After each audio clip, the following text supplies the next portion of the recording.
amante Padre Celestial, santificado sea tu nombre. Te damos muchas gracias por la vida que nos concedes una vez más. Señor, en esta mañana venimos una vez más para reconocerte como nuestro Dios. Señor, rogamos que tu Espíritu Santo se haga presente en este estudio de tu palabra. En el nombre de Jesús te lo suplicamos. Amén. Amén.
Agradecemos, Señor, por tu grande amor. Nos ponemos en tus manos una vez más. Permite, Señor, que este estudio sea una bendición para nuestra vida y para nuestros familiares y amigos que podrán tener a bien participar también de esta lectura. Nos ponemos en tus manos, dirígenos con tu Espíritu Santo. Oramos en el precioso nombre de Jesús. Amén. Amén. Vamos a leer esta mañana en el Evangelio de Lucas, Lucas capítulo 4. Lucas capítulo 4 nos indica ahí un informe muy interesante con respecto a la vida de Jesús.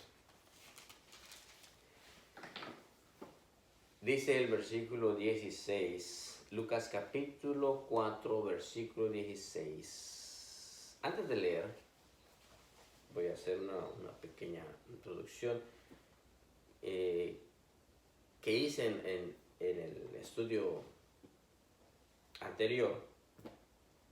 Hemos iniciado este otro estudio titulado Lo que la Biblia enseña acerca del día de reposo. Ya hemos hablado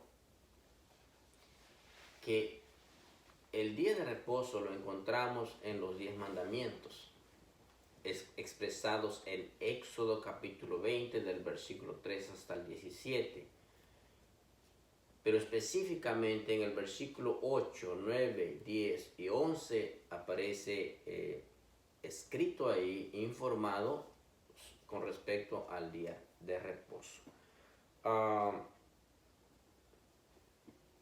Marcos, el evangelista, en el capítulo 2, versículo 27,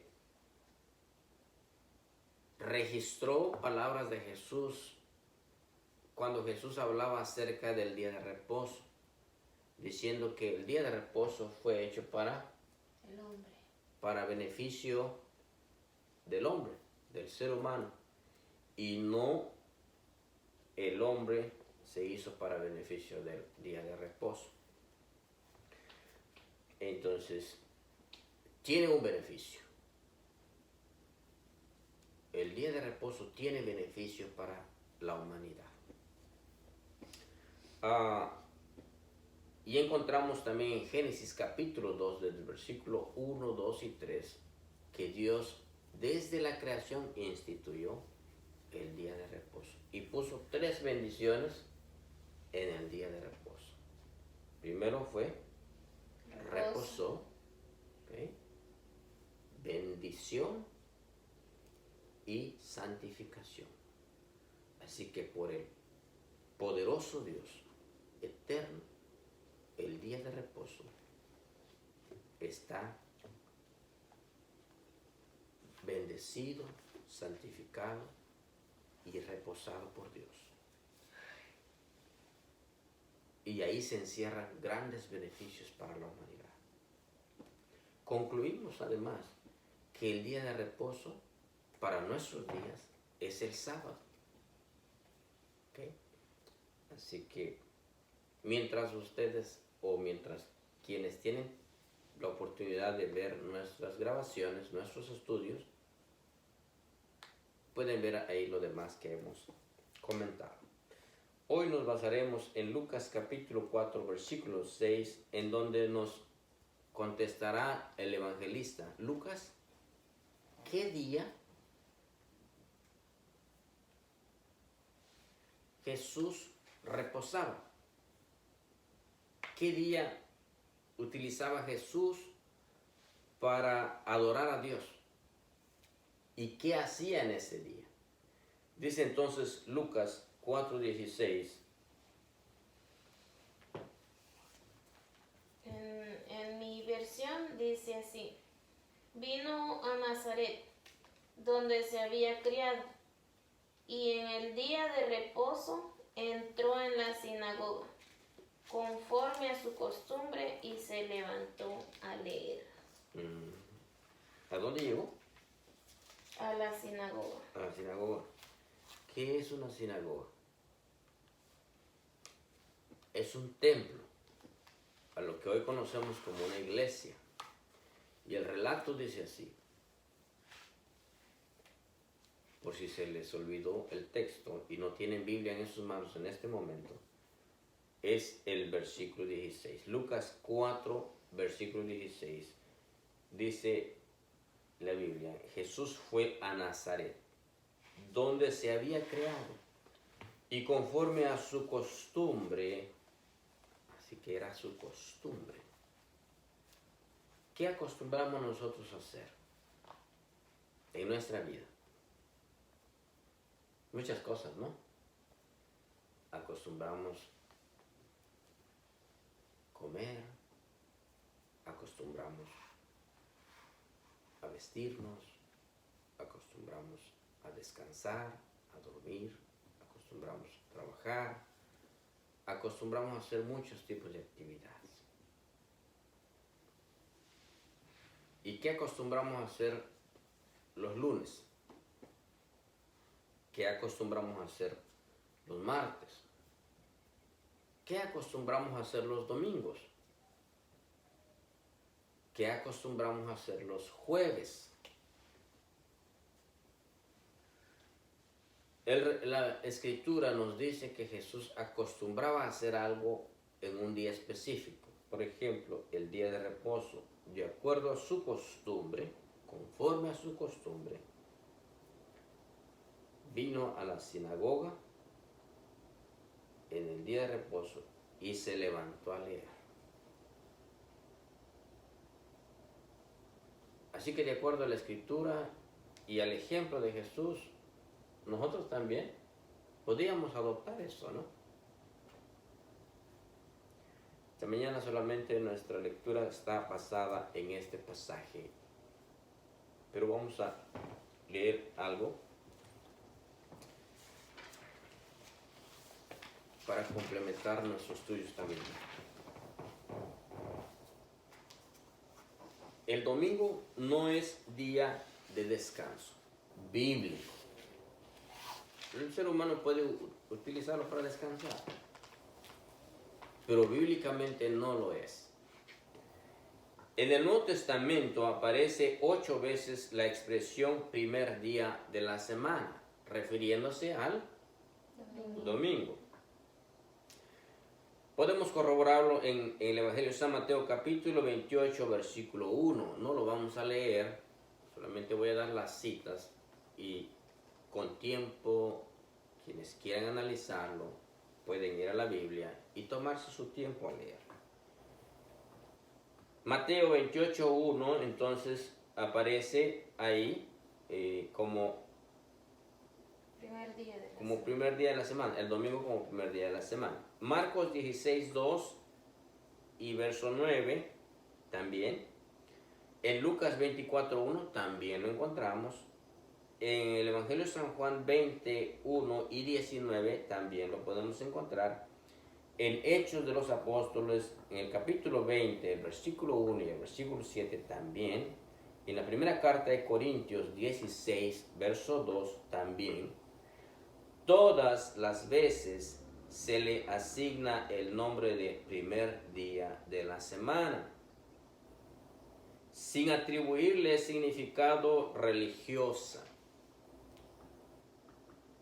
En contraposición, 59 veces se refiere al sábado usando la palabra sabatón, que significa reposo.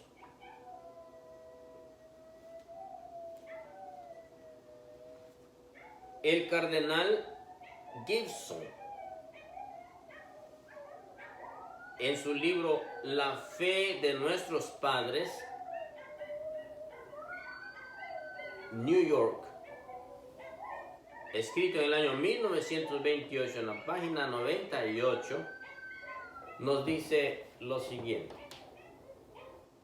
Puedes leer la Biblia desde Génesis hasta el Apocalipsis y no encontrarás una sola línea que autorice la santificación del domingo.